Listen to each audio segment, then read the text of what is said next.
नमस्कार दोस्तों, आप लोग को जोहार एग्जाम में स्वागत है दोस्तों। तो चलिए दोस्तों, आज हम लोग झारखंड महिला सुपरवाइजर जो आप लोग को झारखंड महिला सुपरवाइजर में जीके जीएस आप लोग को 20 क्वेश्चन पूछा जाएगा दोस्तों। तो चलिए आज उसी का हम लोग 20 question most important question MCQ करेंगे दोस्तों, ये प्रैक्टिस सेशन में। क्योंकि आप लोग को जीके जीएस में भी आप लोग को बहुत बड़ा रोल लेडी सुपरवाइजर में रहेगा दोस्तों।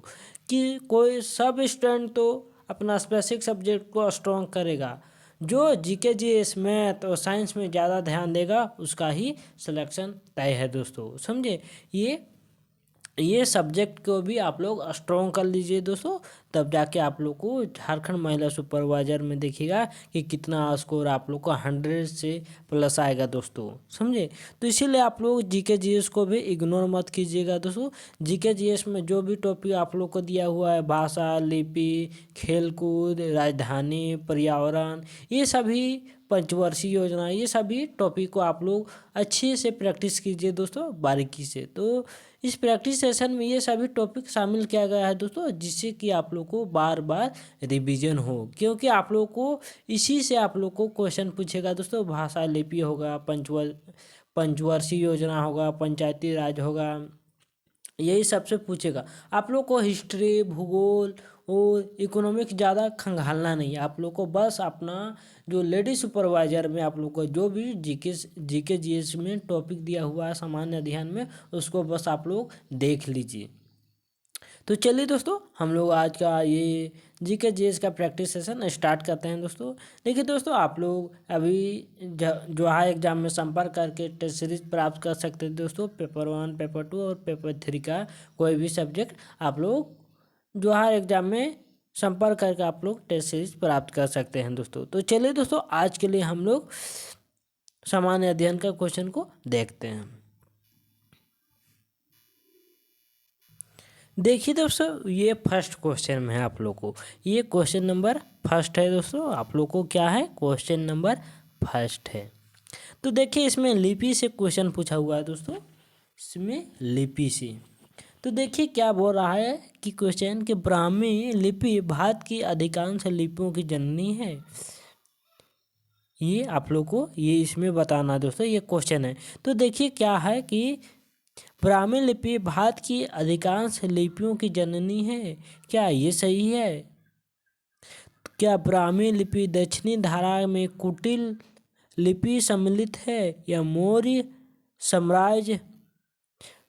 देखिए, मौर्य सम्राट है, मौर्य साम्राज्य नहीं है। मौर्य सम्राट अशोक को मनसेहरा एवं शाहबाजगढ़ी अभिलेख खरष्टी लिपि में लिखित प्राचीनतम अभिलेख माने जाते हैं, या खरष्टी लिपि अरमैक लिपि की भांति दाएं से बाएं लिखी जाती है। तो इसमें कौन सा ऑप्शन सही होगा दोस्तों? तो इसमें आप लोग को देखिए, तो क्या ब्राह्मी लिपि भारत की अधिकांश लिपियों की जननी कहा जाता है दोस्तों? ये करेक्ट है, ये करेक्ट है दोस्तों, ये करेक्ट है। जबकि ब्राह्मी लिपि दक्षिणी धारा से कुटिल लिपि सम्मिलित नहीं, ये गलत है दोस्तों। ये दक्षिणी धारा से कुटिल लिपि में सम्मिलित नहीं होता है, तो ऑप्शन नंबर ये 2 गलत है दोस्तों। जबकि देखिए, मौर्य साम्राज्य जो अशोक का मनसेहरा शाहबाजगढ़ी जो अभिलेख खरष्टी लिपि में लिखित प्राचीनतम अभिलेख माने जाते हैं, ये सही है दोस्तों। क्योंकि मौर्य सम्राट अशोक के समय ही खरष्टी लिपि का प्राचीनतम अभिलेख माने जाते थे, तो उनके समय ये खरष्टी लिपि को देखा गया था दोस्तों, मौर्य सम्राट अशोक के समय। और कहाँ पर, ये कौन सा अभिलेख में? मनसेहरा और शाहबाजगढ़ी में देखा गया था। तो इसका राइट आंसर सही होगा, ऑप्शन नंबर 3 सही हो जाएगा दोस्तों। देखिए, खरष्टी लिपि अरमैक लिपि की भांति दाएं से बाएं लिखी जाती है, ये करेक्ट है दोस्तों। ये जो खरष्टी लिपि है, क्या ये दाएं से बाएं की ओर लिखी जाती है? तो इसका आंसर क्या हो जाएगा? क्वेश्चन में कौन कौन सा इसका सही है? 1 सही है और 2 सही है और 2 नहीं 3 है सही। कौन सा है? देखिए, 1 है, 3 और 4 है। 2 तो गलत है दोस्तों, ये दक्षिणी धारा के कुटिल में सम्मिलित नहीं है। देखिए इसमें 1 हो जाएगा, 3 और 4, तो ये आप लोग को करेक्ट होगा। तो ऑप्शन में देखिए कौन सा ऑप्शन होगा मैच, तो देखिए ऑप्शन में कौन सा है, तो ऑप्शन में सी है। कौन सा हो जाएगा ये, ऑप्शन में सी। देखिए दूसरा क्वेश्चन में, तो दूसरा क्वेश्चन में क्या है दोस्तों, तो दूसरा क्वेश्चन में है कि निम्नलिखित में से किस किस राज्यों में एकमात्र भाषा अंग्रेजी है। तो कौन सा ऐसा स्टेट है दोस्तों कि जहाँ पर एकमात्र अंग्रेजी भाषा है दोस्तों, उसका राजभाषा, तो वो कौन सा स्टेट है दोस्तों, तो आप लोग को पता होगा ये कौन कौन सा स्टेट है। इसमें हो जाएगा आप लोग को अरुणाचल प्रदेश का भी है दोस्तों, किसका किसका, अरुणाचल प्रदेश और नागालैंड, ये सभी का एक मातृभाषा क्या है, अंग्रेजी है। ये यहाँ पर अधिकतर अरुणाचल प्रदेश और नागालैंड में क्या अंग्रेजी बोली जाती है, जबकि केरल में तो मलयालम चलता है दोस्तों, वहाँ क्या चलता है, मलयालम। अब चलते हैं तीसरा क्वेश्चन दोस्तों। देखिए क्या है, कर्नाटक संगीत का पितामह किसे कहा जाता है। तो कर्नाटक संगीत का पितामह किसे कहा जाता है दोस्तों, तो ये किसे कहा जाता है दोस्तों, कर्नाटक,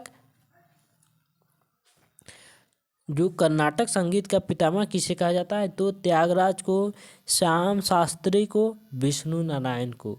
तो ये किसे कहा जाता है दोस्तों, कर्नाटक। तो देखिए ऑप्शन नंबर डी में क्या है इसमें, तो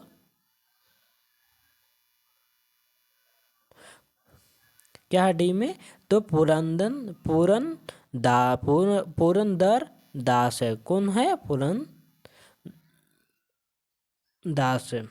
तो ऑप्शन नंबर इसका राइट आंसर हो जाएगा आप लोग को डी हो जाएगा।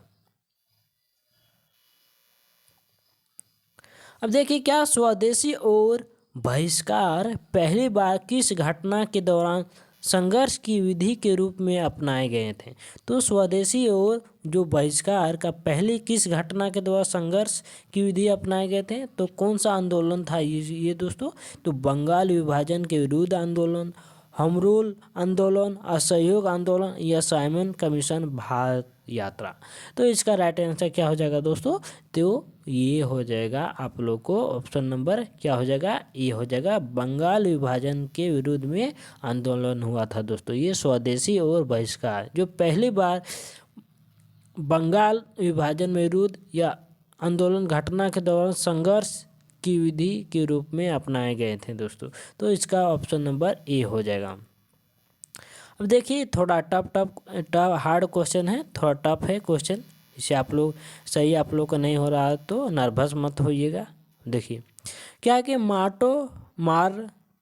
मार्ले मिंटो सुधार बिल किस वर्ष में पारित किया गया। तो किस वर्ष में ये पारित हुआ दोस्तों, मार्ले मिंटो सुधार बिल, तो 1905 में, 1909 में, 1911 में, 1920 में। तो ये कब शुरू हुआ था दोस्तों, तो ये शुरू हुआ था 1909 ईस्वी में हुआ था। कब हुआ था, 1909 ईस्वी में।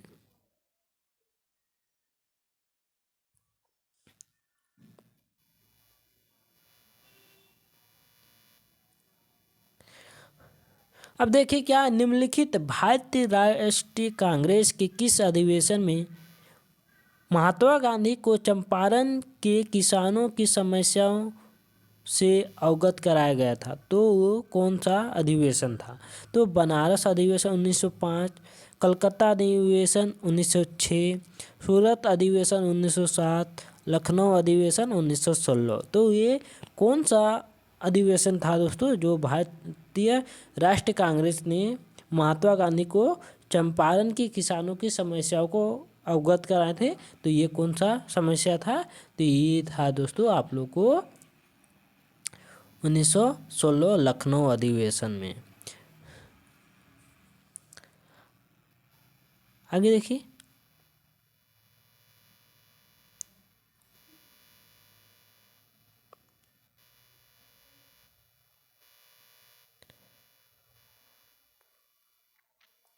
अब देखिए क्या 1920 में निम्नलिखित में से किसे अपना नाम परिवर्तन कर स्वराज सभा रखा गया।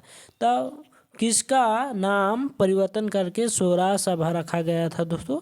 तो देखिए, ऑल इंडिया होम रूलिंग का, हिंदू महासभा का, साउथ इंडियन लिबरल फेडरेशन का, कि देखिए, और डी में क्या, the servants of India society का। तो किसका नाम चेंज करके स्वराज सभा रखा गया था दोस्तों?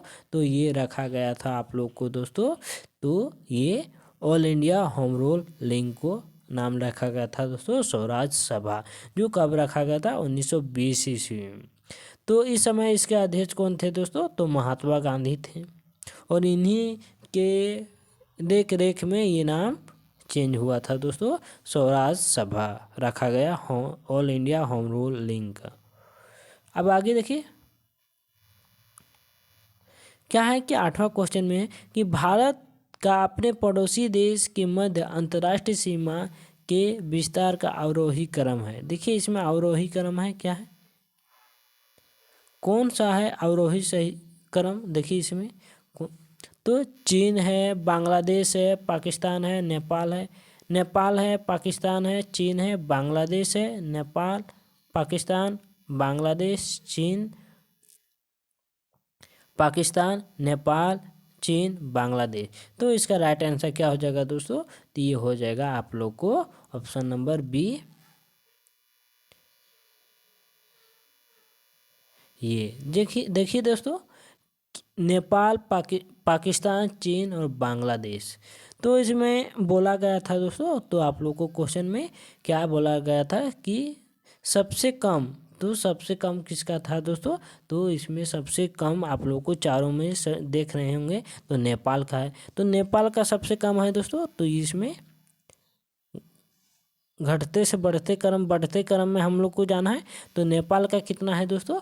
तो ये आप लोग को पता होगा, इसका 1751 km है। इनका इतना भारत के साथ सीमा साझा होता है दोस्तों, इतना। अब देखिए पाकिस्तान का भी दोस्तों, तो ये 3323 किलोमीटर, और चीन के साथ 3488 किलोमीटर है सीमा, और बांग्लादेश तो इसके साथ 4096। तो देखिए सबसे ज़्यादा टच किसके साथ है दोस्तों सीमा साझा? तो बांग्लादेश के साथ है दोस्तों।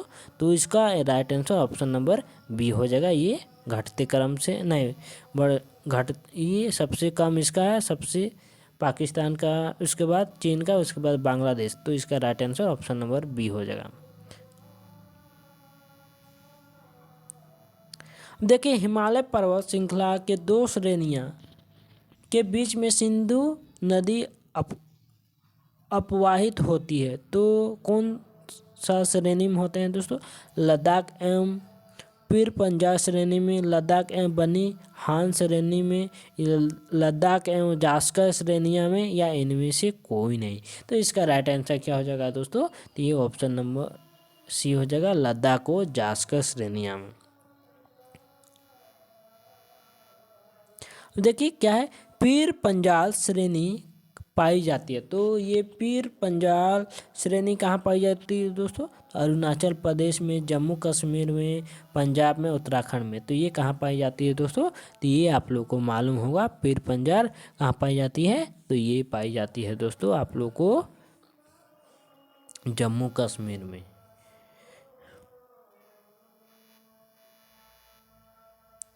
देखिए क्या है, 2000 जनगणना 2011 के अनुसार भारत के निम्नलिखित में से किस केंद्र शासित प्रदेश का लिंगानुपात सर्वाधिक है? तो किसका है दोस्तों सबसे ज़्यादा? तो ये आप लोग को मालूम होगा, ये किसका है? तो पुडुचेरी का है।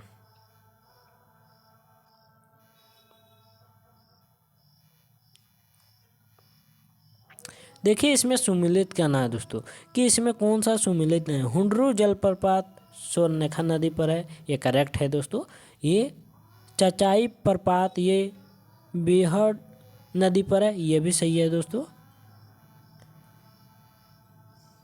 अब देखिए धुआंधार जलप्रपात, तो ये कहाँ है? नर्मदा नदी पर, ये भी सही है।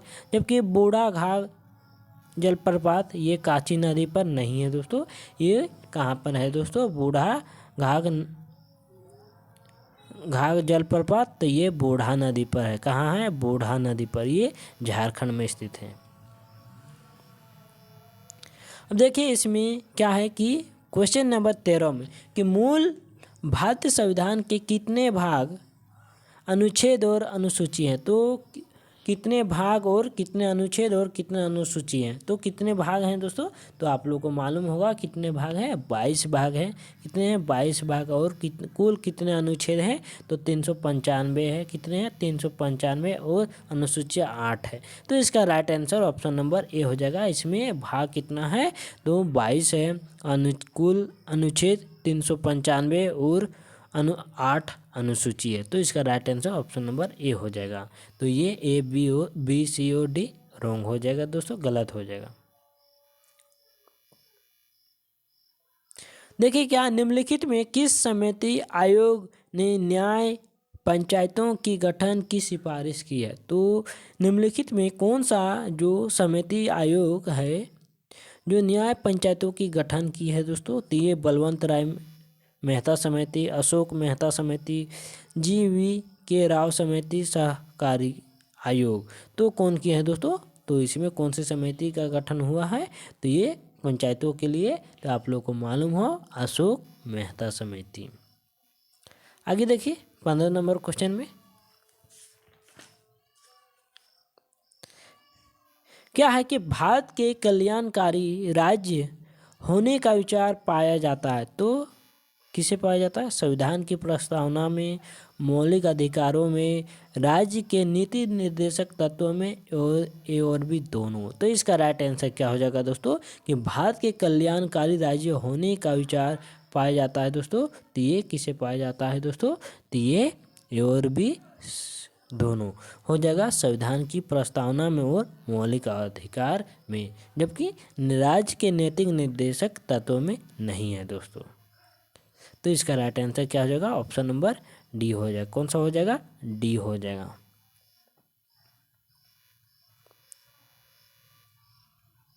अब देखिए क्या है कि किस वाद ने संसद को मौलिक अधिकारों में संशोधन का अधिकार दिया है? तो कौन सा वाद ने संसद को मौलिक अधिकारों में संशोधन का अधिकार दिया है? केशवानंद भारतीवाद, राजनारायण बनाम इंदिरा गांधीवाद, या गोलकनाथवाद, या सज्जन कुमारवाद। तो कौन सा वाद था दोस्तों? तो ये आप लोग को मालूम होगा, केशवानंद भारतीवाद। देखिए क्या है कि प्रधानमंत्री किसान मान धन योजना के संदर्भ में कौन सा कथन इसमें सही होगा दोस्तों? तो इसमें देखिए क्या है इसका कि इसकी शुरुआत 2019 में की गई थी। इसकी शुरुआत 2019 में की गई थी। करेक्ट है दोस्तों, ये 2019 में इसकी शुरुआत की गई थी। ये लघु सीमांत किसानों एवं सामाजिक सुरक्षा के लिए सरकारी योजना है दोस्तों, ये भी करेक्ट है। इसकी नोडल मंत्रालय कृषि एवं किसानों का कल्याण मंत्रालय, ये भी सही है। जबकि ऑप्शन नंबर में देखिए क्या है कि इसका उद्देश्य लघु एवं सीमांत किसानों को का 60 वर्ष की आयु होने पर न्यूनतम 2500 रुपये प्रति पेंशन उपलब्ध कराना। ये गलत है दोस्तों। तो यहाँ 2500 की जगह कितना है दोस्तों? 3000 होगा। 3000 जो प्रतिमाह पेंशन उपलब्ध कराने का ये स्कीम लागू किया गया था। अब देखिए क्या है कि राष्ट्रीय स्तर पर कृषि विपणन सहकारिताओं का शीर्ष गठन है दोस्तों। तो क्या है दोस्तों? इसका राइट आंसर क्या हो जाएगा?